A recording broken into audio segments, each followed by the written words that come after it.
Bonjour à tous et à toutes, bienvenue sur la chaîne YouTube Martin Eden et aujourd'hui on va continuer la synthèse sur les fascismes et donc on va continuer, j'enregistre cet épisode la veille de la publication du premier épisode donc je ne sais pas quels sont vos retours. En tout cas quand j'ai teasé la chose, il y avait un accueil positif, voilà, je pense qu'on peut dire ça, un accueil positif. Et donc dans le premier épisode, la première vidéo, effectivement, Henri Michel traite du fascisme en parlant de ses rejets, ce qui est assez intéressant, enfin même totalement cohérent, parce que le fascisme, en mettant en premier lieu ses rejets, il sous-entend que le fascisme fonctionne principalement par rejet, par homme de paille, par épouvantail. Ce qui est totalement vrai. Vous enlevez le fascisme, sans le libéralisme et sans le socialisme, il n'existerait pas, tout simplement.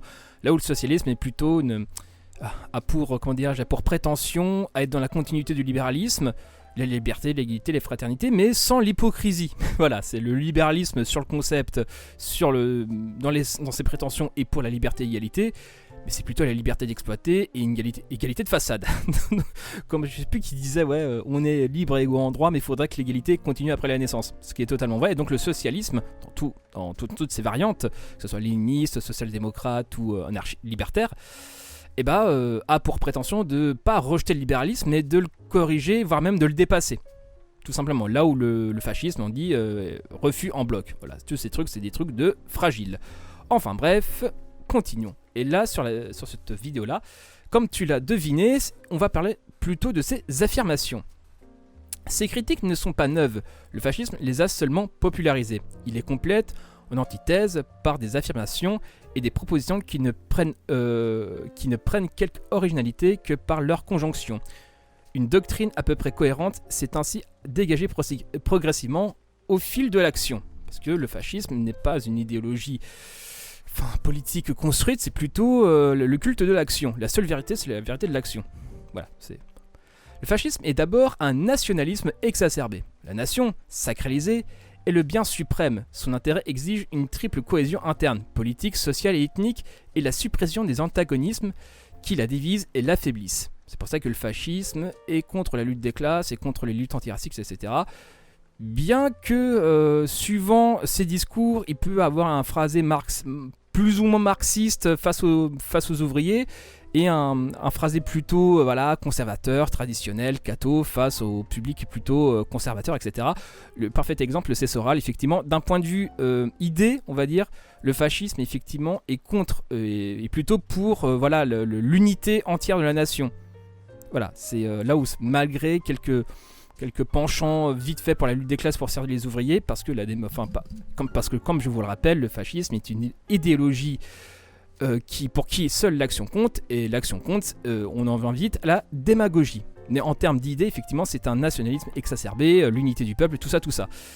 Enfin bref, le fascisme répudie l'époque qui l'a précédé, il se proclame révolutionnaire. Et il va chercher ses modèles dans un passé plus ou moins mythique de la nation. La germanité, la latinité, l'hispanité, l'hellénisme, la francité, etc. Dans cet âge d'or, la nation était pure de tout élément étranger. Pour la purifier à nouveau, le fascisme est xénophobe, raciste, etc. Et au terme antisémite. Effectivement. On peut être aussi antisémite et juif, c'est pas antinomique, bien au contraire. Marx l'était, si je dis pas de bêtises, son livre sur la fameuse question juive. Enfin, on va traiter de l'antisémitisme de Marx et de la gauche en général un peu plus tard, ce n'est pas le sujet. Peuple, nation, race expriment alors la même réalité historique. Ça, c'est plutôt Conservano qui l'incarne plutôt très bien sur internet. Le nationalisme fasciste est sourcilleux et ambitieux. Il n'est guère de frontières qui n'aspirent à reculer. Il existe toujours quelques traités qu'il veut réviser et quelques territoires qu'il entend récupérer. Dans le passé, il trouve aisément une période de grandeur qu'il se propose d'égaler. Appuyé par l'armée, étayé sur les anciens combattants, cherchant le concours des compatriotes exilés, le fascisme débouche tout naturellement sur l'impérialisme. Effectivement. Ce qui rejoint un petit peu le truc de Soral, je crois qu'il disait ça en 2009 ou 2010, je sais plus, c'était nationaliste de tous les pays, unissez-vous, pour paraphraser un peu la phrase de Marx dans le manifeste du Parti communiste. Pendant qu'il disait ça, il se marrait à moitié, parce qu'il souriait, il se marrait, parce que je pense qu'il se rendait compte de l'aberration de la phrase. Enfin bref. Il ridiculise le pacifisme bellant, à commencer par la Société des Nations. Il exalte l'aventure, le soldat, la lutte. Aux solutions négociées, il préfère le diktat de la victoire. Il porte en lui la guerre comme la sombre nuée, la foudre.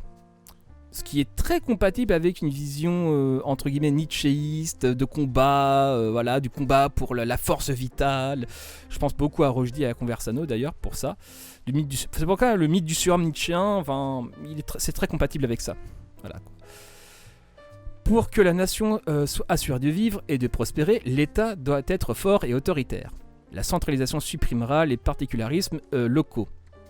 Ça rejoint les trucs des Zemmour, ouais, les Bretons doivent arrêter d'être Bretons, enfin bref.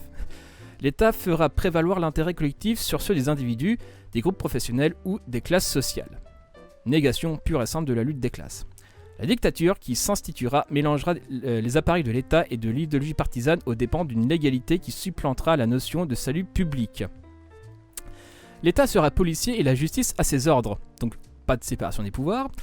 Les fonctions d'avocat, d'accusateur, de juge seront amalgamées car l'accusé sera jugé sur ses intentions et sa moralité politique, plus que sur ses actes, comme autrefois l'Inquisition. Pour les hérétiques, le tribunal fasciste exorcisera les impuretés nationales. Donc oui, c'est les mêmes qui aujourd'hui appellent à la liberté d'expression totale et sans limite. Une fois au pouvoir, voilà quoi. On se fait garde d'illusions et tout ça, ça sera fait au nom de la nation. Et là, je vois tout de suite les commentaires un petit peu. Oui, mais les militants de gauche sont fatigués parce qu'ils interdisent. Non, ils interdisent d'insulter les gens sous prétexte de conneries. C'est aussi ça aussi. La liberté d'expression doit avoir des limites. Voilà, tout simplement. C'est pas mal en soi. C'est comme au nom de la liberté totale, tu vas pas dire à ton gosse de mettre les doigts dans la prise électrique. Ça n'a pas de sens. À un moment donné, il va mourir ton gosse. Enfin, à un moment donné, il faut des limites quelque part. Tout ce que les militants de gauche discutent, en fait, c'est les conditions des limites, tout simplement. Ces états forts s'incarnent dans un chef providentiel, guide et sauveur de la nation. Jaillit de la masse par l'élan de sa personnalité, sa parole et la loi, et elle aussi la vérité. #Zemmour, mise à... Les murs de Rome proclamaient que Mussolini avait toujours raison, et les foules nazies hurlaient leur extase devant le génie du Führer. Enfin, Mussolini, c'est un peu comme Soral. Oui, Soral a toujours raison, oui, mais à quelle heure? Enfin bref. Il n'est pas de troupe fasciste qui ne sacrifie au culte du chef. Le Führerprinzip doit d'ailleurs s'affirmer à tous les échelons de la société, dans l'économie comme dans l'administration. Effectivement. Entre le chef et le peuple, l'intermédiaire, la courroie de transmission, c'est le parti unique. Il doit rassembler une élite et par un mouvement de jeunesse unique assurer son renouvellement. La société brassée par le fascisme est hiérarchisée. Les uns commandent, les autres croient et obéissent. Mais le pouvoir vient toujours d'en haut. Leur première bataille, les fascistes la livrent dans la rue contre leurs adversaires, après quoi l'ordre règne et la population est encartée territorialement et professionnellement dans des organismes destinés à changer l'État. Ainsi se dégagera peu à peu une nouvelle classe dirigeante. Ça me fait penser, je crois que c'était Troisième Voie, sa devise c'était croire, combattre, obéir. Je crois que c'était eux, j'en suis pas vraiment sûr. Je chercherai après, vous mettez ça en commentaire, voilà. Je mets en contribution les commentaires. Je crois que c'était Troisième Voie de Serge, j'avais vu qu'il y avait cette devise, j'en suis pas totalement sûr. Enfin bref. Cet assujettissement de la population, le fascisme la justifie par la défense de la nation, mais aussi par la volonté d'instituer une société plus juste. C'est le socialisme national considéré comme la meilleure arme contre le communisme. Il importe de surmonter la lutte des classes, de lui substituer leur coopération. Il n'est pas question de collectivisation ni de suppression du prolétariat, encore moins d'autogestion. Mais d'une part, l'État soumettra les intérêts des puissants à la loi commune et d'autre part, des lois sociales amélioreront la condition ouvrière. Spoiler, ça n'a jamais été le cas. À un moment donné, quand les gens te financent, à un moment donné, bon, enfin bref. Ça me fait penser au syndicalisme jaune aussi. C'était un syndicalisme qui se voulait pour contrer la CGT, mais c'était un syndicalisme pro-patronal en fait. Enfin bref, ouais. On en parlera dans un autre épisode, je pense. En règle générale, ces dispositions seront peu à peu oubliées par les partis fascistes une fois parvenus au pouvoir. Putain, comme c'est surprenant. Mais elles contribueront à faire d'eux des dictatures populaires. Pour promouvoir le socialisme national, les forces de production sont associées à une économie corporative. Le fascisme veut surmonter les tensions de la société industrielle, d'où des organismes de coopération dans toutes les professions, les corporations, où patrons, ouvriers et représentants de l'État siègent en théorie à égalité. Parce que bien, c'est un peu ce que je disais au gourou il y a des années, ça en fait quand promulguait voilà, une espèce de vision de société libérée, enfin d'entreprise libérée, où dans ces entreprises, en fait, tout le monde était comment dirais-je, sur un pied d'égalité. Ce que je lui avais répondu, oui, mais je ne pense pas que tu embauches le salaire de la balayeuse. Mais j'avoue que c'était le sel. Dans son regard, il avait le seum. Enfin bref. D'une part, l'organisation permet une certaine prise en charge de l'économie par l'État. Elle facilite la direction planifiée de la production et permet la réalisation de l'autarcie. Indispensable tout était fasciste. D'autre part, moi-même d'un certain marxisme-léninisme. Enfin bref. L'État joue le rôle de médiateur dans les conflits du travail. En fait, par la suppression des syndicats et l'interdiction des grèves, le système consolide le déséquilibre social au profit des possédants. Je rappelle que c'est un que sais-je. C'est même pas un livre militant, c'est un que sais-je. Pour le fascisme, cet ensemble de mesures doit permettre la formation et l'épanouissement d'un nouveau type d'homme. Cet homme nouveau doit être viril, le fascisme méprise les femmes, apte au commandement, dur pour lui-même comme pour les autres. Ses qualités dominantes seront le courage, l'esprit de discipline, le sens de la solidarité. Plutôt que ses qualités intellectuelles, les fascistes entendent développer des qualités animales de l'homme. Ils se méfient de l'esprit critique qu'ils jugent dissolvant. Le fascisme se contente de croire, obéir, combattre. Tiens, ça me fait penser à ce qu'on disait tout à l'heure. L'idéal serait qu'il devint un parfait automate, démuni totalement de sensibilité, dénué de tout sens humanitaire, capable seulement d'exécuter, sans discussion, tous les ordres qu'il reçoit. Ce type d'homme nouveau serait à peu près réalisé dans la SS hitlérienne. Quand même. C'est à le former que doivent s'employer éducateurs et artistes. La culture fasciste récuse l'universalisme de l'humanisme. Elle lui substitue l'appartenance à la nation, la solidarité grégaire, l'attachement au sol, à la langue, au terroir, au sang, diront les nazis. Bref, une manière de sentir et de penser commandée par l'action dans laquelle l'irrationnel domine, avec un dogmatisme emporté, une schématisation des problèmes, un manque total d'humour et du sens des nuances, un abus des slogans que rabâche la propagande. Alors pour le manque d'humour, c'est un humour un peu beauf, un peu, voilà, c'est Papacito quoi, c'est on va les exécuter, lol. Vous avouerez que ce type d'humour, comme je peux rire potentiellement de ce genre de vanne, mais 10 fois d'affilée, j'avouerai que je rigole un peu moins. Ces traits du fascisme appartiennent à tous les groupes qui se réclament de lui, avec des variantes dans l'intensité ou dans le temps. Pour les exprimer, tous les fascistes utilisent le même rituel, qui a particulièrement frappé leurs contemporains. Le culte du chef se traduit par la diffusion illimitée de son image sur les murs ou l'écran, dans les vitrines, les lieux publics, les maisons, tantôt souriant, amical et protecteur, tantôt dur et tendu, le plus souvent en uniforme.